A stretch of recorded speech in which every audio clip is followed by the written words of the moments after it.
અંગદાનમાં માત્ર વડીલો કે યુવાનો જ નહીં પરંતુ નવજાત બાળકોનો પણ સમાવેશ થઈ રહ્યો છે. માત્ર 5 દિવસની બ્રેન ડેડ બાળકીના લીવર, કિડની અને ચક્ષુઓનું દાન કરાયું છે.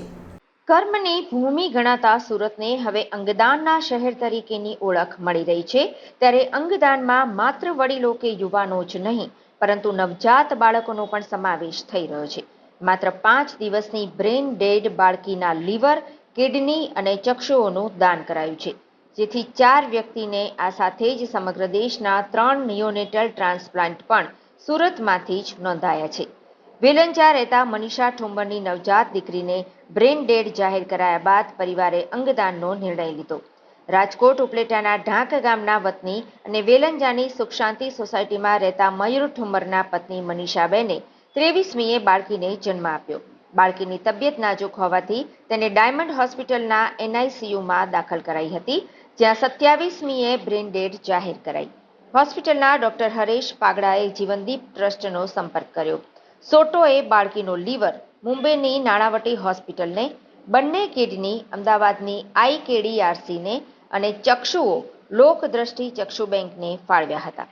લીવરનું ટ્રાન્સપ્લાન્ટ સુરતના 14 મહિનાના બાળકમાં, જ્યારે કિડનીઓ અમદાવાદના 10 વર્ષના બાળકમાં ટ્રાન્સપ્લાન્ટ કરાઈ હતી. દેશમાં ગયા વર્ષથી 28 દિવસથી નાના બાળકોનું અંગદાન અને ટ્રાન્સપ્લાન્ટ શરૂ કરાયું હતું. અત્યાર સુધીમાં માત્ર સુરતમાંથી આ ત્રીજો કેસ છે. અંગો નાના હોવાથી માઇક્રો સર્જરી પડકારરૂપ બને છે. લોહીની નસો ખૂબ જ બારીક હોવાથી જોડવામાં વધુ તકેદારી રાખવી પડે છે. ઘણા નવજાત બીમારીના કારણે બ્રેન ડેડ થાય છે. જો ડોક્ટરો સમયસર અંગદાન કરાવતી સંસ્થાઓનો સંપર્ક કરે અને પરિવારને સમજાવાય તો ઘણા નાના બાળકોનો જીવ બચાવી શકાય છે. આપણે ત્યાંથી 6 મહિના પહેલા બાળકનું અંગદાન અને ટ્રાન્સપ્લાન્ટ થયું હતું, જેની જાણ થયા બાદ સુરતના એક પરિવારે મુંબઈની હોસ્પિટલમાં રજીસ્ટ્રેશન કરાવ્યું હતું.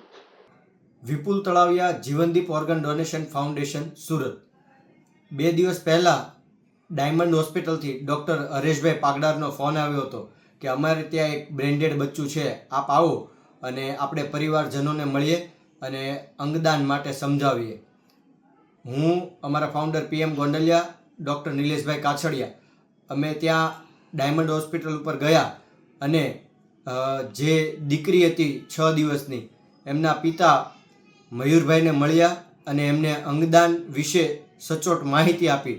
આ અંગદાન શું કામે કરવું જોઈએ એમના માટે એમને પૂરતી સમજ આવી અને તેઓ એગ્રી થયા અને એઓએ પરિવાર સાથે મળી અને અંગદાન માટે સંમતિ આપી. આ 6 દિવસની બાળકીની માતાનું નામ મનીષાબેન છે. મનીષાબેન મયુરભાઈ ઠુમ્મર, જેઓ ઢાંક ગામના ઉપલેટા તાલુકાના રાજકોટ જિલ્લાના વતની છે. તેઓ હાલ સુરત વેલંજા સ્થિત સુખ શાંતિ સોસાયટીમાં રહે છે. આ અંગોનું દાન IKDRC અમદાવાદ દ્વારા બંને કિડનીઓનું અને નાણાવટી હોસ્પિટલ મુંબઈ દ્વારા લીવરનું તેમજ સુરતની લોકદ્રષ્ટિ ચક્ષુ બેંક દ્વારા ચક્ષુઓનું દાન સ્વીકારવામાં આવ્યું હતું. આ અંગદાતા બાળકીના પિતા મયુરભાઈ, જેઓ પ્લમ્બિંગનું મજૂરી કામ કરે છે અને પોતાના સહપરિવારનું ગુજરાન ચલાવે છે, જેઓ વેલંજા સ્થિત સુરત ખાતે રહે છે.